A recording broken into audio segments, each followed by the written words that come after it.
This week on Q&A, Saudi Arabian women's rights activist Manal Al-Sharif. She talks about her book, Daring to Drive, A Saudi Woman's Awakening. Manal Al-Sharif, you have a book called Daring to Drive. Why did you write this? Why? Tough question. I never thought of writing a book. When I started the movement, I gave a speech. I was invited to give a speech. People cried in that speech. People gave me 2 standing ovations. This never happened in the history of that conference. When I came down the stage, this lady came to me and she said, "When we are going to read your story?" And I thought, who would ever be interested in reading about my insignificant life? But that really sparked the idea of writing this book. When was that? I gave the speech in 2012, and that's when I started writing it. Where did you give this speech and why? It was also Freedom Forum, and it's hosted by Human Rights Foundation. It's based in New York, and they invite activists from all around the world to tell their stories of standing against tyranny, standing and fighting for human rights. That was in Oslo. Let's start from the beginning. Where were you born? I'm born in Mecca in the year of trouble, I call it, which is 1979. Your parents, what are they like? Where were they born? Yes, mom, she's from Libya, that's North Africa. She met dad because of faith. She came for Hajj and she met my father in Mecca. They fell in love, they got married. My father is from Mecca. And what's Hajj? Oh, Hajj is, so once in a lifetime for the Muslim who is able, he is required to perform Hajj, which is visiting the holy site of Mecca and performing certain rituals, and that will make your faith complete. Picture on our screen right now of yes, what? What is that? That's my hometown, Mecca. This is the holy Kaaba. One of the rituals, we perform tawaf, 7 circles around this holy Kaaba. I miss Mecca. And who can go there, and why do they go there, and how important is it? So the Kaaba or Mecca is for Muslims only. So non-Muslims are not allowed to visit Mecca or Medina, the two holiest cities for the Muslims. And so only Muslims go there. We go either to perform Hajj once in a lifetime, or you can go for a visit, which is called Umrah. Umrah is a small version of Hajj that you can do any time of the year. And it literally means visit, to visit the holy site of Mecca. Do you have any idea how many people have died there at the Hajj or in Mecca or around this Kaaba?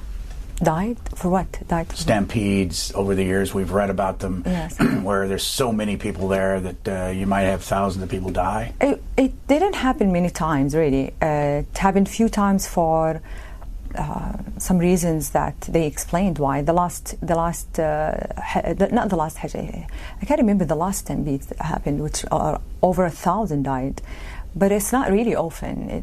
Security there is very strict, and they always have these hundreds of thousands of people organizing the Hajj for the Muslim to make it smooth. I did Hajj myself as a Muslim, as a devout Muslim. You have to do it once in your lifetime. And it was very smooth. So accidents happen in big gatherings. When you talk about 1 million Muslim in a very small city the size of Mecca, between mountains, it's a valley between mountains, accidents does happen, yes. What do Muslims get out of going there? What's the purpose? So in Islam you have 5 pillars of Islam. And to be full Muslims, you have to fulfill these 5 pillars. The 5th pillar in Islam, so the first pillar, for example, is to believe in God. There is no God but Allah, and Muhammad is his prophet, peace be upon him. And the last pillar of Islam is performing Hajj. This is why Muslims go to Mecca, to have the full faith, to become full Muslims, I would say. How long do you spend there? For Hajj, it depends on how long you want to spend there. But for the Hajj days itself, you don't have to be there more than a week. But people like to spend more time in Mecca. Who pays for it? You pay for it. Everyone pays for himself. And we believe that if you pray, so when we pray, God accepts our prayers. But in Mecca, each prayer you make, it's worth 100,000. This is why it's very important for the Muslims to go there. It's like you can pray 1 year, and if you go to Mecca, you stay there 1 week, the deeds you get from Mecca, being in Mecca, praying in Mecca, it's worth years of your lifetime.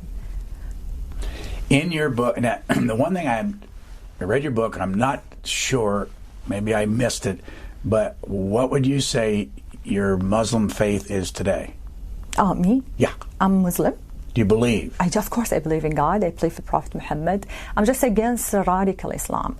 I'm against the orthodox Islam that's been taught to us in schools growing up.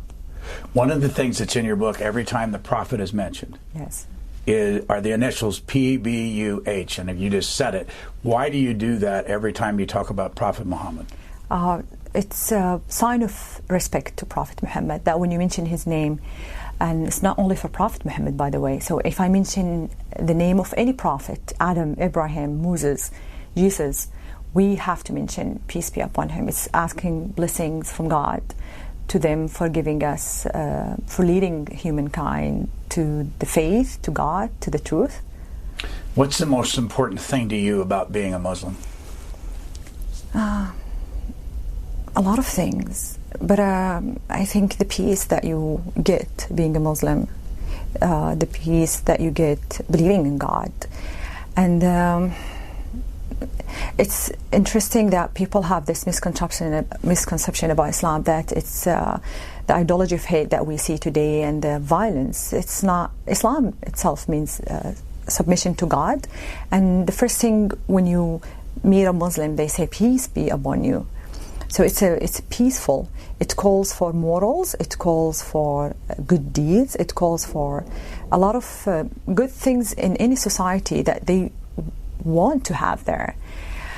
What we lost from Islam is the preaching, and the scholars, they are emphasizing on trivial things that made us lose the essence of Islam, which is being in peace with yourself, being in peace with the other, accepting, mercy. We lost that, I don't know, somewhere when it became political, when it was used as a political weapon.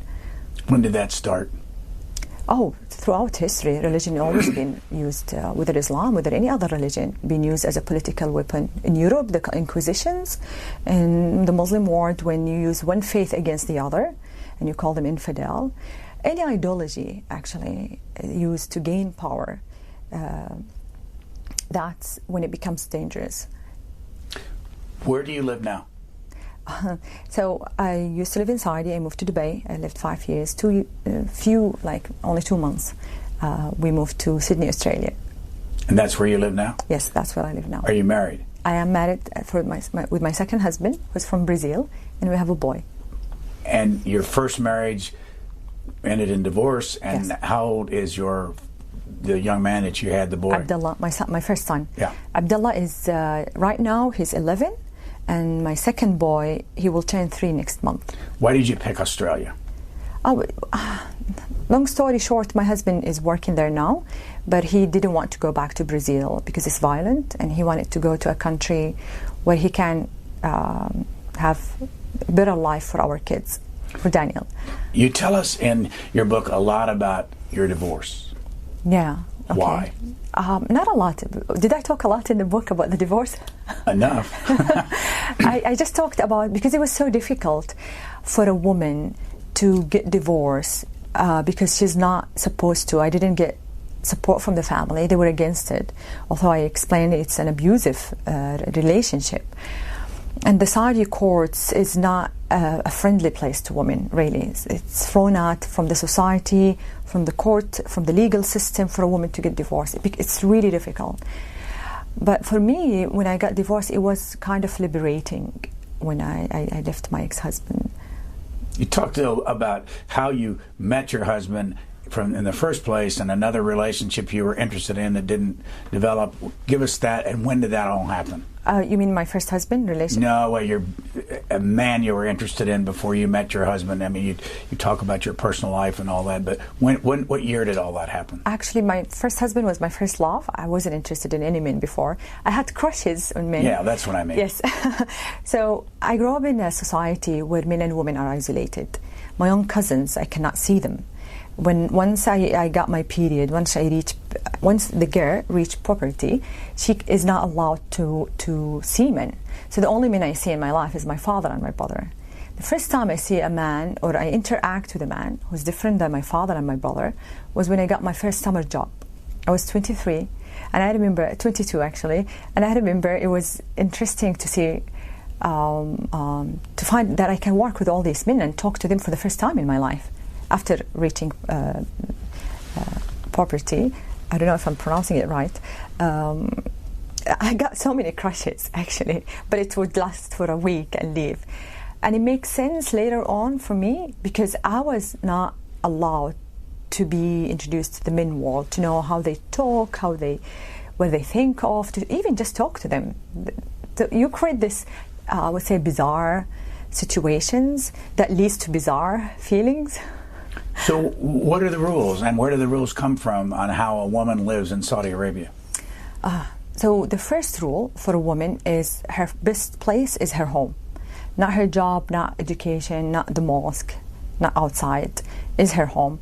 So it's highly encouraged for us to stay home, and if I ever want to leave the house, it should be for urgency, it should be for something really, really important, and I have to take the man permission to leave the house. My husband, my father. Also the segregation between the sexes, and you find it in everywhere. If you go to a restaurant, if you go to a bank, if you go to a government office, they're always, the men and women are segregated.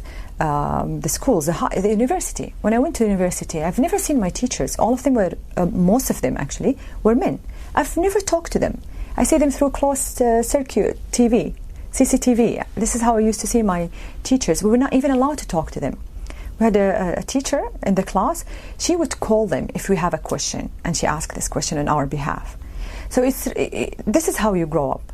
Also, the list of things you cannot do, just being a woman, were really huge. You cannot dress anything in public, but you have to put on the abaya. It was expected in my city, because it was a very conservative city, Mecca, to cover my face, not to talk to men. It wasn't encouraged to use our first names. So at the end of the school, when they would call my name, if my father is outside, I'm not allowed to be standing outside. They have to call me through the mic, the guard, the security guard. He calls through the mic, or the gatekeeper. He calls my father's name. He doesn't call my name. And the list goes on and on to things. Let me interrupt just a second to show a picture. Yes. We have two still photographs I want to show you, yes, and have you explain it. This is the first one. Yes, this is us in Saudi Arabia. But actually they're showing their hands, they're showing their feet. Things are different now. We were fully covered, and we have to put on the abaya, the one in Mecca, at least, in my city, because it's very conservative. What's the difference between what we're looking at there and the abaya? Yes, so this is the millennia. This is the new generation. They don't accept to cover their face. And now they're wearing colorful abayas, which was something that thrown at. You can never wear cover. When I worked in Aramco in the Eastern Province, I insisted on wearing colorful scarves. And I was totally different than everyone else. But now more and more girls even wear the colorful abaya, and I hope things loosen up. They are pushing the rules to be able to choose the clothes they want, the decent or the modest clothes they want as a Muslim, but it shouldn't be abaya, it shouldn't be black. How much of what Saudi Arabia requires of women is because the Prophet laid down these laws years ago? How much from... Is it from the Prophet, or is this created by the kingdom right now, their own rules? Okay, there are rules from Prophet Muhammad for sure, but it's all about the interpretation of these texts that comes from Prophet Muhammad. So there are, as I explained, for example, the 5 pillars of Islam that we follow. But there are rules that is imposed that are not meeting the 2017, the 21st century. One of them, I'll just give you one example. At the time of Prophet Muhammad, they expect the woman, when she travels, she has a man companion. Makes sense, because it was very dangerous when you travel. There will be thieves, there will be killers on these deserts, and you're using caravans, camels. It takes days. No, you don't need that. You don't need a guy to travel with me to protect me. He's not going to carry a gun and protect me. So the rules, when they are taken from textbooks that's 1,000 or 1,400 years ago, it should be reinterpreted to meet the current situation. That's the problem we face with the scholars in Islam when they say you cannot interpret it anyway, but it should be done exactly the same way it was done in Prophet Muhammad's time. For example, cutting hands. You cannot tell me now you have correctional facilities and we still cut hands. And this debate is being going on with the scholars. I'm not a scholar, but it terrifies me when they still insist that we cut hands. Have you ever known anybody that had their hands cut off? The who? Their hands cut off? I've known someone. Have you known somebody? No, I haven't known, but it was carried out in Saudi Arabia. I haven't heard about it recently, but it has been carried out in Saudi Arabia. What if you announce yourself or they find out you're a homosexual? What happens? Oh, you get killed in Saudi Arabia. Killed? Yeah, you cannot announce that you're homosexual in Saudi Arabia. Religion is I try to stay away from religion because I'm in peace with every single different faith and belief and sexual orientation. But if I mention these things in my country, it's thrown at. You cannot discuss homosexuality in my country, for example. It's something that's a taboo that we cannot talk about in Saudi Arabia. So I keep these beliefs to myself, and I try to push the things without offending the believers, I would say, the things that I believe should change in my country and has no base in Islam, that you're pushing it on us. Would you explain, and you mentioned this about your mother and father and your sister and teachers and others that beat you as you were growing up? When you say beat you and your ex-husband, what does that mean? What did they, when somebody, and define beating? So growing up, my generation was expected to discipline your kids with a stick. We call it the bamboo stick or khizarana. It was expected in the school that if you don't behave, you also are disciplined with a wooden ruler. So we were brought up this way. So mom and dad would discipline in the house if they think we misbehave, and the same thing happens in the school. One boy was killed because his teacher beat him badly, and then they had to ban the beating in school, but the beating in the houses, it was not criminalized until recently. There was anti-domestic violence law that was passed recently. It's not enforced yet, but it's a good start to stop this, I would say, culture of that you can discipline someone by beating them, the physical abuse, I would call it. Who beat you the most in your lifetime? My sister. She beat me the most. That's the interesting thing. Who beat you where it was the most severe beating? And I mean, I'm kind of leading up to whether or not that was your ex-husband. You refer to him as Kay. I had my share of beating growing up in Saudi Arabia. And that what ended actually my marriage. That when I left it was because of physical abuse, not only the emotional abuse. What would his physical abuse be like? Physical abuse with the hand. With the hands. Yes, punching. And did you have any place to go when your ex-husband was punching you and all that? In Saudi Arabia, if a woman go to the police and she reports the man, they would summon him. They would ask him to sign.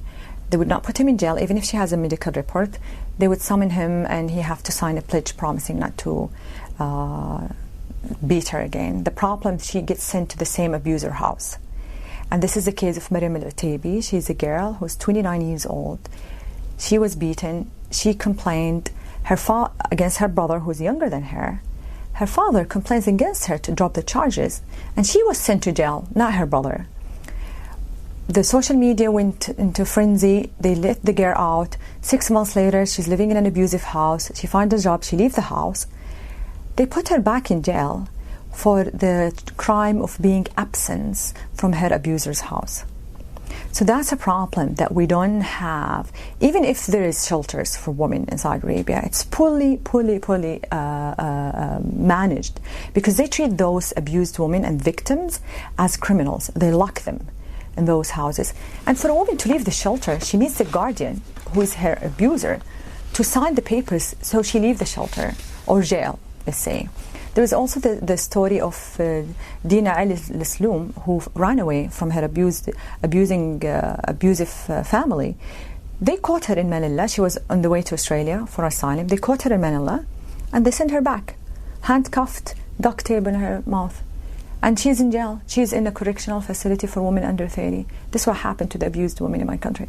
I want to play for you an interview that I did here in 2006 with Turki Al-Faisal, who at the time was the ambassador from Saudi Arabia to the United States. And we talked about women in the Saudi society. It's not very long, about 40 minutes, it's 40 seconds. The most prized woman today in Saudi Arabia is a woman with a job. She is encouraged by her parents to go and find a job because she brings an income and they don't have to spend money on her. Her siblings look up to her and want to do like her. And equally importantly, she is sought after by suitors. And I think this is what is going to happen to women driving, to people going to common events together, because social change is what will drive these factors. So what do you think of what he said? That was 11 years ago. Wow, is it? Oh Where were you 11 years ago? I was working in Aramco. Aramco? Yes. Yeah. So what do you think of what? I agree that social change is the one that will lead change in Saudi Arabia. That I always, and this is the beautiful thing about Saudi Arabia, by the way, the government invests so much in women education. I get free education. I got free education. I went to computer science college, and women are sent now abroad to study for their master's degree, PhD, and even bachelor degree, fully covered by the government. They invest a lot in our education. Our problem is the frustration when I go back home or when I finish my education and I don't find a job. Because we are only 14%. It was 11% like 2 or 3 years ago. Now we're 14% only of the workforce. And we're highly educated women, half of the society, but we can't find jobs. And I believe a woman can reach her full potential, cannot reach her full potential, unless she gets a good education and she is financially independent from the man. So she can really own her life and own her decisions. And I do agree, educated, working woman is what Saudi Arabia needs today. I want to show you some video. It's old video of Aramco, and then I want you to explain what Aramco is. This is another short clip just to give you a sense of what it looks like. His Majesty Abdul Aziz Ibn Saud, King of Saudi Arabia. He had faith that somewhere within these far-reaching sands was the key to a richer life for the Saudi Arabs who so long had known scarcity and want. Perhaps this country, so unproductive on the surface, might contain minerals below the surface, including oil. On May 29, 1933, after weeks of discussions, there was a meeting at Qasem Palace on the outskirts of Jeddah. It was there that Saudi Arab government officials representing His Majesty signed a concession covering roughly 320,000 square miles. This was the starting point of a new American business venture abroad. Reportedly, that company, Aramco, is worth between $1 and $10 trillion. Nobody knows for sure. They don't publish it. What is Aramco? Aramco is, right now, the name, it used to be the Arabian American Oil Company. The government in the 80s and the 70s, they bought all the shares.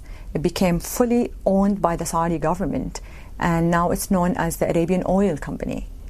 That's Aramco, and Aramco is in charge of producing oil, all the oil field under the control of Aramco. They're the largest, we used to be, until 2015, I think, we used to be the largest producer of oil in the world, until America took over. That's Aramco. It started by Americans, now it's fully owned by Saudis, but it did inherit, I would say, the discrimination laws against women from the Americans, and it was not changed in the last 80 years. And the company started in 33. Actually, 33. So are you blaming America for the discrimination against women? This is the interesting thing. When the company started, and I know women who worked in Aramco, before it was owned by the Saudis, there were a lot of discriminative laws by Americans in Aramco against women in this company. That's interesting. The Saudis inherited it and kept it, I think. Maybe they created their own rules. I don't know really the history. It's a very secretive company.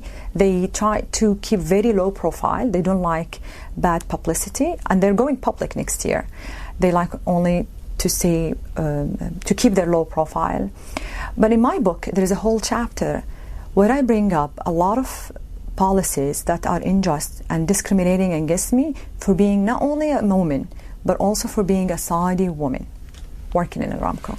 So when you were working at Aramco, what were the years? I joined them in 2002, and I quit my job in 2012. And it was the only place for me. We were 60 girls graduating from computer science in King Abdulaziz University in Jeddah. We were only 2 girls from that whole 60 girls class got jobs. I was very lucky to get a job with Aramco, because for me at that time, 2002, there were no jobs for me to work anywhere. What was the difference between living in the Aramco compound and living in the rest of Saudi Arabia? So when I joined Aramco 2002, unfortunately, as a Saudi woman, not as a woman can live in the compound, but as a Saudi woman, I was not allowed to live in the compound. And I was not allowed to live I was not allowed even to rent an apartment outside the compound, because the government won't allow me to rent an apartment as a woman. I was not even allowed to stay in a hotel room, because the government also wouldn't allow me to rent a hotel room without a mahram, a man. It was up to 2007, out of policy, the company allowed women to live in the compound. That's when I got my divorce. When I found a place to stay, I left my marriage, and that's when things started really changing starting 2007 and 2008 in the company. By the way, where is your son from the first marriage? He's in Saudi Arabia with his grandmother. Not with his father? No, not with his father. He took him from me after I got married again, and he's living with his grandmother. When can you see him? I always go and see him. I always go and visit him, because he lives in the grandmother house. She's more of my own mother too. So you can go in and out of Saudi Arabia even though you're not living there anymore? No, I wish I can move back to Saudi Arabia, but my second marriage is not approved and not recognized by the government. For me as a Saudi to marry non-Saudi, if I'm a man or a woman, the rule applies to both. I need a special permission from the Minister of Interior, which they wouldn't grant me until now. And I know it's because of my activism I wasn't granted this permission. So my 2 sons never met each other. I cannot take Daniel Hamza, my second son, I cannot take him with me to Saudi. He's not recognized as my son. I'm still, under the Saudi law, I'm still divorced. Although I'm 5 years married. And my first son, Abdullah, he cannot visit me. He cannot leave the country. When can he leave the country? He leaves the country with his father, but he cannot leave the country with me. At what age, though, is he independent? Oh my God, 21st. So you have to wait till he's 21 so yes. he can travel on his own. Hopefully when he's a teenager, he can speak up. He can speak up for himself. And he requires and demands the right to visit his mother. How many times have you been in prison? No, just one time. I don't know, sometimes they write that I've been multiple times. No, it's just one time. The first time I was in detention, they arrested me and they released me. And the second time I was sent to prison for driving while female. Is that an actual term they use in Saudi Arabia? Yes, it was in my paper. Driving while female. What do they mean by that? It means that it's a woman driving a car. As simple as that. Why is that a big deal? They will come and really argue that it's a society issue. Women can drive. The society don't want them to drive. But when I go out and drive, the society doesn't stop me. I drove. There were other cars there. None of them stopped me. The one who stops me are the authorities. We tell them there is no law that prevents me from driving. The traffic status code doesn't specify the gender of the driver license holder, but they insist that we cannot issue you a driver license, even if you go and apply for a driver license. And they say it's the custom, it's urf. It's complicated in Saudi Arabia. I always think it's a political issue. It has nothing to do with the society or religion It's a political decision to allow women to drive or not. What year did you do the famous video? 2012. So we're talking 5 years ago. Sorry, 2011. Sorry. 6 years ago. Yes, 6 years ago. I want to begin to show it, then I'll ask you to explain it. Okay. But here you are behind the wheel in Saudi Arabia. What town are you in? I was in Al-Khubar city. It's 10 minutes from where I used to live in Aramco. In Aramco? Yes. Okay, let's roll it. يعني والله شيء انه الواحد يفخر به في هالبلد انه هالناس اللي قاعده تتطوع ببلاش احنا قلنا لهم ترى شوفوا راح ندفع لكم شيء هذه حمله تطوعيه انه نساعد بنات البلد الأمية والجهل عندنا في السواقات تلاقي واحدة معاها PhD بروفيسورة في الجامعة وما تعرف تسوق نبي نلغي الأمية هذه في البلد على الأقل إنه الواحدة Explain what we're watching. A woman driving. This is what you're watching. Who's shooting the video? It was my amazing and inspiring activist friend, Wajiha Al-Huwaider, which is, ironically, I never met her. I met her because of this movement. And what impact did this video have? When we posted this on YouTube, it was trending. It was #1 trending on YouTube, not only in Saudi Arabia, around the world. Because of the Saudis, they made it trending, and everyone was like watching what's going on with this video. I got 700,000 views because of this video. I made sure when we were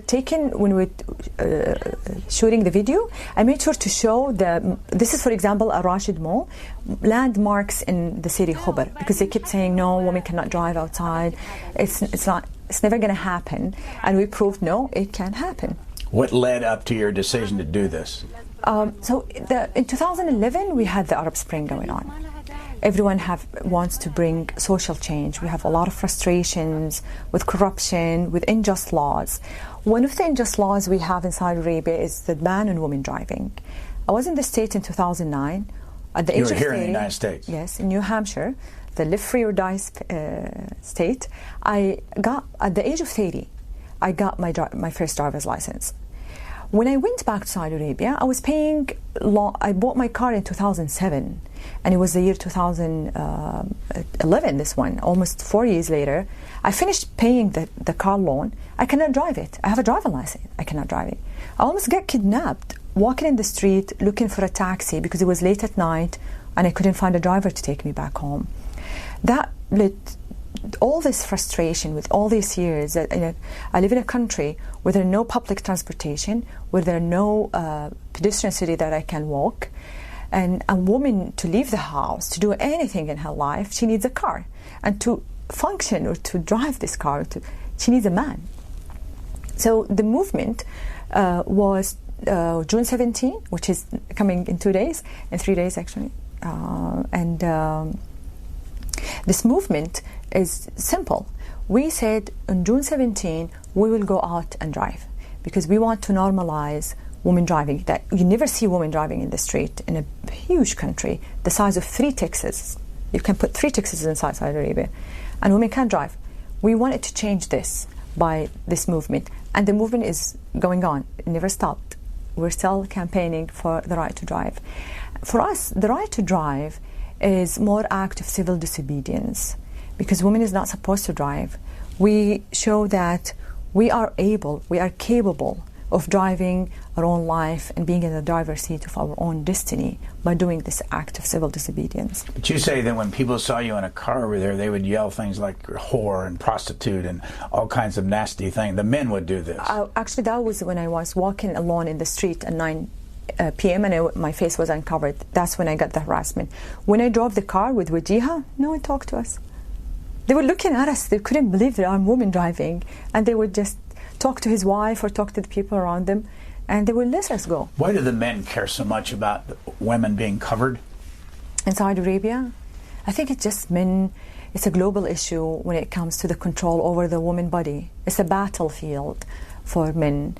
You have to dress up a certain way, or you have to cover up because your body doesn't belong to you. The body belongs to the man who owns you, or the man, or the men, I would say, and how they want to look at women. This is what bothers me a lot. How nasty were people to you when you were uncovered? Really nasty, especially in my hometown, Mecca. It was so difficult for me sometimes. I would just have to throw my headscarf on my face because they would not approve women walking without uncovering her, without covering her face. Things are changing now. I can go freely now without my face being covered. Especially the young generation are helping, stopping the people questioning your belief for uncovering your face. Explain this. This is some video from the PBS program Frontline. You probably have seen it. Yes. The voice of Will Lyman. But these are the religious police. We'll see this, and then I want you to explain who they are and what they're supposed to be doing. Okay. Yasser films the men who enforce the country's Islamic laws, the Saudi religious police. Dressed in traditional Islamic clothing, they patrol the streets and shopping malls. Their official title is the Committee for the Promotion of Virtue and the Prevention of Vice. Activists have been filming and sharing videos to expose their practices and to show ordinary Saudis standing up to them.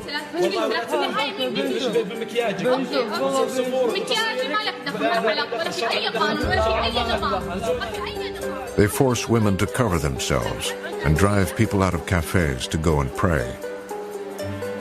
These rules are based on a strict form of Sunni Islam known as Wahhabism.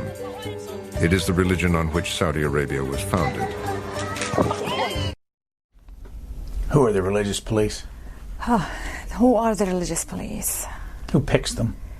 The government picks them. It's as powerful as a ministry. The head of the religious police, we call him Hay'a, and it used to be this way. It's changed now, thankfully. I wrote a piece about it in New York Times called Reign in the Religious Police, what I call to really cripple the absolute power they're giving when they walk in the street, being able to arrest people for reasons they don't understand, because they don't have a list of sins that they will check the adherence to following these, I would say, laws or the sins they have to check that no one is committing. They didn't have that. It's very subjective. So they would go on the street, out of the blue, you're sitting talking to your friend let's say in a cafe. He would come and attack you and say, your eyes, you're putting so much makeup if you're uncovered now. He could, I remember my brother was once, it was a very crowded place, they were waiting in the mall, and he just put his hand around his wife. They arrested him for doing that. Why do you show public, signs of public affection in public? And he said, she's my wife, I'm just protecting her from the people around us. He was arrested, and he was interrogated, he was locked. So they used to do these things. They chased two boys in their car. They played the music loud on the National Day. They chased them. They pushed them over. They forced them to be pushed over a bridge. The both brothers died on the National Day for listening to music on their car. Things changed now. So last year, I think it was last year, when they had to take the power of arrest from them. So they have to call the police if they say something that is un-Islamic. The religious police have been always a problem in the society, because you don't feel a normal life there. You always feel you've been watched. Your morals are always questioned, and it's always subjective on the mood of the religious man, this religious policeman member, and where he would insult you, call you names, even beat you, without facing any consequences. Go to your prison experience. Yes. Who arrested you and why? In prison? No, when they originally arrested you and then put you in prison. Yes. Who did that? So I was arrested the first time on purpose, because I wanted to pass by a police car and get arrested. The second time I drove, I was with my brother.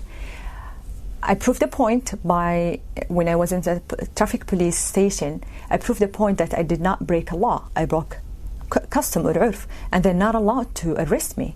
So, and I said, I'm going out again and driving. The same day at 2 a.m., they sent the secret police to my house in a Aramco compound, because the police cannot go inside the compound. They had to send the secret police, and I was arrested and sent to jail without a trial the same night. What year? 2011? 2011, okay. In May, yes. Where were you? I was in my house in Aramco. Where did you go to prison? In the women prison. And Dammam is where? It's like 15 minutes from Bahrain, where I used to live. And they picked you up at 2 a.m. in the morning? Yes, 2 a.m. in the morning. And how long was it before you were in a cell? Oh my God, it was right away. So they came at 2. I didn't leave with them until 4 a.m. And from 4 a.m. around 2 p.m. I was in jail. I was in the women's jail. And how did they treat you between the time they picked you up and the time they put you in a jail cell? So they have this ways of interrogation. So the first one, he's just like, everything is fine. We're just having some questions. Sorry to bring you this early. They ask the questions. The guy disappears. And then things change. They do another interrogation, but this one, they take your phone, they take away your phone. They took my brother away, they took my bag, and they brought a woman, a prison guard woman, sitting next to me while they're doing the same interrogation, the same questions. I was strip searched when I arrived to the prison, and by a woman. By a woman, and they didn't explain to me why I was there. I said, "Can I talk to my family? Can I talk to my?" Can I find a lawyer? And they refused to do that. I had to plea and insist, because once I'm in jail, I don't know. Would people know that I'm in the prison? And for what? For what was the crime? No one explained to me. It was just interrogation. I managed to get a call, my sister-in-law, and when I called her, I said, Ahmed was the one from my group managing Twitter, and I said, tell Ahmed to tweet about it. She said, what's this tweet? I said, just tell Ahmed, he knows. And he did tweet about it, that I was arrested and sent to a women's prison. So there are men that are on the side of women wanting to be more open. Oh my God, of course. My brother was one of them. He was with me when I drove the second time. My dad, he's the one who got me out of jail when he went to talk to the king. But you tell us a lot in your book that your dad was mad at you a lot. Things changed.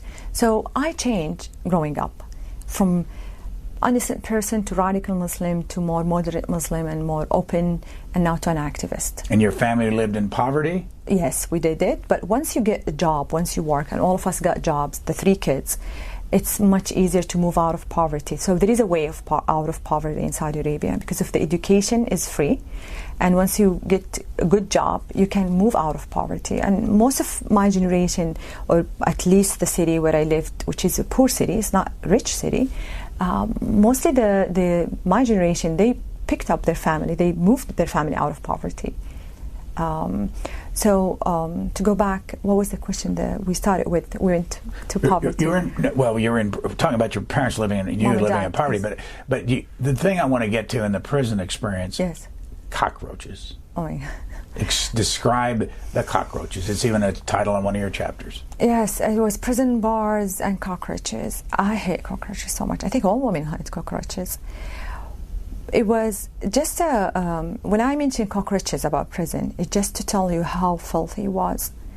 So now it was very dehumanizing. It was very humiliating, the situation in the prison, and I was deeply shocked at how women strip searched, and they go inside the prison, crammed in these rooms. How many in one cell?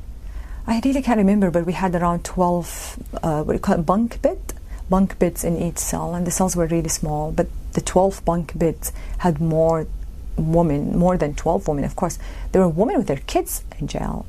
They gave birth to these kids in jail. It was sad, and it was shocking to me, the situation there, and I brought it up to the attention because most of the women there were non-Saudi. Non-Saudis? Yes, most of them. More than 90% of the women there were non-Saudis. They leave the lights on 24 hours? They leave the lights 24 hours. We didn't have, the bathrooms didn't have doors. There are no mirrors, so you forget how you look like.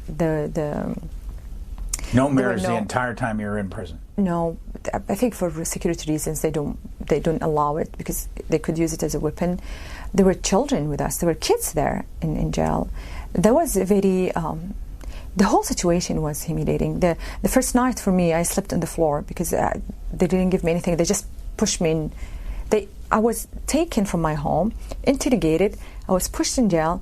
No one told me why I was there. No one explained to me where should I sit or go or do anything. It was staggering. Did you sleep with... It was the most shocking experience I went through. How much did you, I don't know how to ask this question, did you sleep with cockroaches? I mean, were they crawling all over you? Over the food, over your face, over your hands, everywhere you're sitting, there are huge cockroaches walking around, and like, they live with you to the way that you get used to seeing them around you.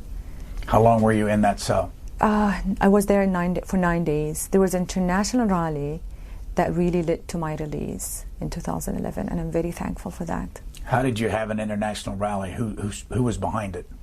I think that video got the attention of the world. When I published that video, I got attention of Saudi Arabia, and the woman behind that video was sent, because we were a group of women. It wasn't men, by the way. It wasn't only me, but I was the face. I was made the face because no one wanted to do the video. I was crazy enough to go out and drive with Wajiha. And I became the face, and the world knew this is the girl who drove. She's sent to jail for driving. That brought the attention of the world. My tweet, I talked to the CNN, by the way, before 2 a.m. when they came to my house. I picked up the phone with the reporter who did an interview a week earlier, and I told her, there are people, I have no clue who they are. I don't know where they're taking me. Please, write about this thing. And she did. She wrote about it. So where do you get... I don't know what you'd call it. I shouldn't use the word chutzpah. That would be the wrong word.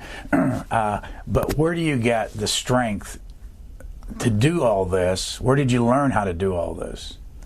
In other words, get the attention of the media, find an agent, write a book, all that. Where's this come from? Where'd you learn this? I didn't even know I needed to find an agent. I knew I wanted to write a book. I think when you know what you want, things just manifest in your life. I wanted to drive because for me driving is a way of emancipating women, because I believe that driving is the key to change our situation in Saudi Arabia and to end the male guardianship in Saudi Arabia. This was my belief. And just things show up. And I had no clue that the driving will be the symbol of resistance in Saudi Arabia. We use it as a symbol of resistance. The book agent, I had no clue. I wanted to write a book, and I had no clue what to do. So I talked about around me for activists, and one friend, he said, "You need a book agent," and he introduced me to a book agent. Lynn Nesbitt. It's Peter Bernstein, my book agent. Oh, Peter Bernstein, yeah. Yes. I met his dad first, Robert Bernstein, sure, who ran the Human Rights Watch, and the first thing he told me, "You should write a book." His father, my Asian father. Robert Bernstein. I met him yesterday, and he said, "You should write a book." I told him, "You remember, you planted that seed that I should write a book." And I just said, "Who would read my story, really?" You gave credit to Lyric Wennick. Yes. Who is she? So I had 5 different collaborators.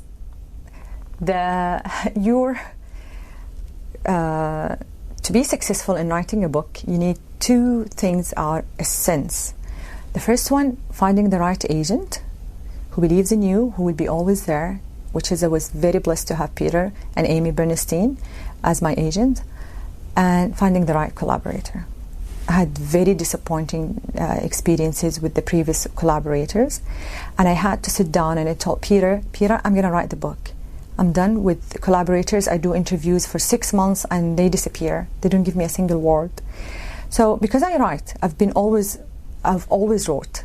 I blog, I wrote diaries, I wrote stories. I wrote it in Arabic, translated it in English by a native speaker. And then Lyric showed up as my 5th collaborator after I wrote most of the book, which is the good news. She had the transcript of the interviews before, plus my written, translated chapters, and she did fantastic job. I didn't have faith really in her at the start because I was mad at all the previous collaborators, and I had no clue that she would do. She did a fantastic job. Lyric Wennick is the wife of Jay Wennick. Have you met Jay Wennick? Oh no, I've never met her husband. Yeah, he's a historian we see here all the time. But the interesting thing, the name Bernstein, yes, Peter Bernstein, Robert Bernstein, is a Jewish name. Yes. Is there any irony to this, that you had interesting, right? A Jewish agent? I have no. So this is my best friends really are the Jewish friends. They're the most successful. They're the one who make things, and they're most connected. And I'm very proud that I have them as my friends. One of them is Daniel Pincus, actually, who introduced me to my agent. And Daniel Pincus runs the American Jewish Committee in New York. Why do you think that is? I think because they've been prosecuted in the past. They've been blamed for all the evil in the world, and that made them. When you really corner someone, when you prosecute someone, that make them choose one of two: either become radical, adopt the faith of hate. I wouldn't call it the ideology of hate, or become very successful. That's a beautiful way of resistance, I think the Jews did here. Most successful friends that I have are the Jewish friends.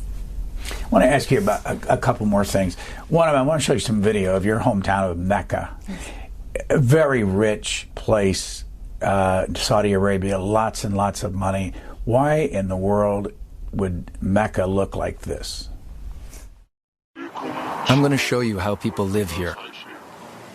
Yasser brings his hidden camera to a slum on the edge of the holy city of Mecca.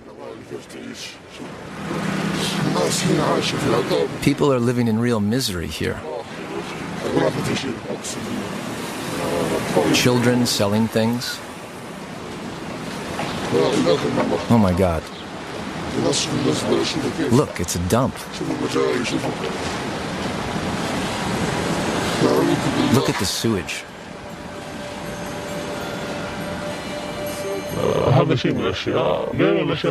The way money is spread, it's kept among the ruling family. It's not spread to the people. Only what's left, the crumbs, are spread to the people. That's from Frontline in 2016. The name of the program is Saudi Arabia Uncovered. Explain Agree that. and disagree. Okay. We get a lot of benefits for free. By the way, I disagree with getting benefits for free. I want to pay taxes, and I want to get these benefits because I'm paying the taxes. I don't want any giveaway from anyone. I agree that we have over 66 slums in the holy city of Mecca. I lived on the skirt of one of these slums. And we have, because of the faith, a lot of Muslims come from very poor countries to Mecca, and they stay, illegal immigrants. And most of these illegal immigrants, when they stay illegally, they build their houses in the mountains illegally, and their kids don't go to schools. And that ends up in creating all these enclaves of illegal immigrants, a lot of crime, a lot of poverty there. But also the Meccans, like me, I'm Sharif, I'm from the original people of Mecca, from Ibrahim time. The Meccans themselves too. We never had a park, for example. We didn't have infrastructure in my city. And Mecca makes so much money out of the religious tourism, the Umrah and the Hajj. And this money doesn't go to Mecca, doesn't go to build infrastructure in the city, to make it clean, to make it livable by its own people. People are too afraid to speak up against this, because in a country which is an absolute monarchy, speaking up about the distribution of wealth, about the corruption, could get you in jail, could get you arrested, could get you in so much trouble. So here's the second question that ties into this. A country that is basically a religious state. Yes. How have you kept your faith? Yes. When you have people that are leading this country, a religious state, that have done all these things that you've just explained to us. Yes. How I kept my faith? Yeah. My faith has nothing to do with them, because I know whatever they promote is not the real faith.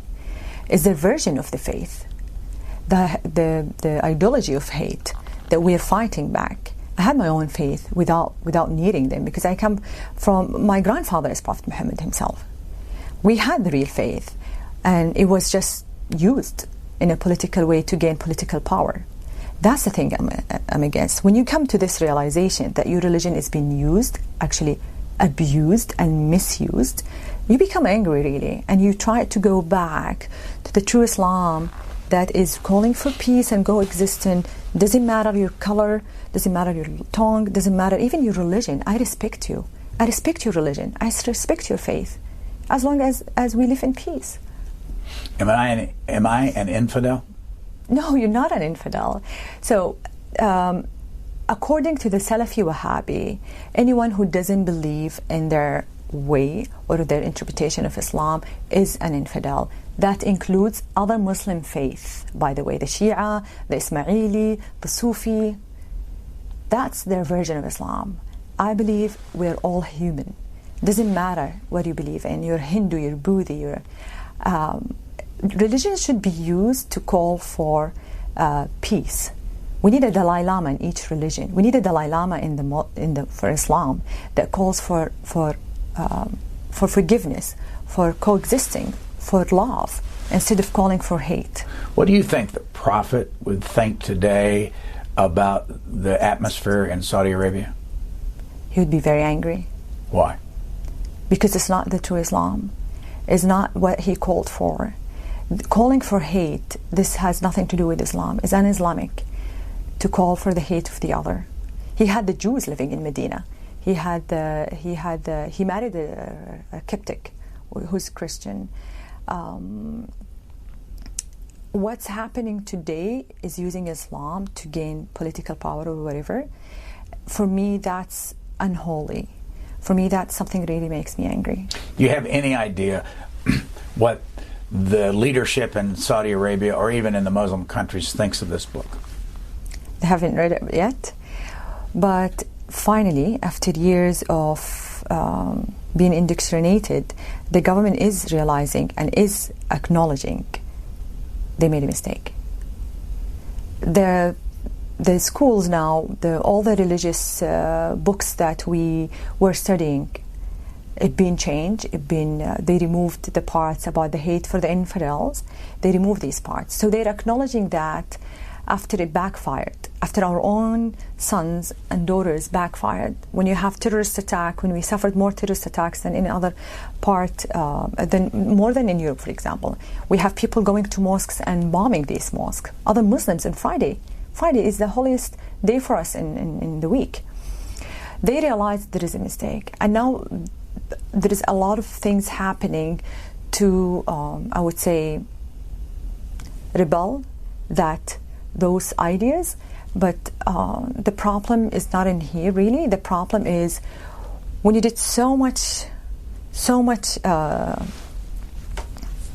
wrong things in the past, how do you go and undo them? When you have the same ideology being taught for people who come for scholarship, study in Saudi Arabia, and then they go back home with that ideology, how are you going to undo this? This is why you have radical Islam being on the rise in very peaceful countries like Indonesia, which is the largest Muslim country in the world. How do you undo this? That's the important question today for the Saudi government, because they have a big responsibility for spreading the ideology of love and coexisting as it was before when they spread the ideology of hate. Our guest lives in Australia right now, married to her second husband, as a child how old is the young child? Daniel Hamza will turn 3 next month. 3 years old, and the name of this book is called Daring to Drive. Manal Al-Sharif, thank you very much for joining us. Thank you.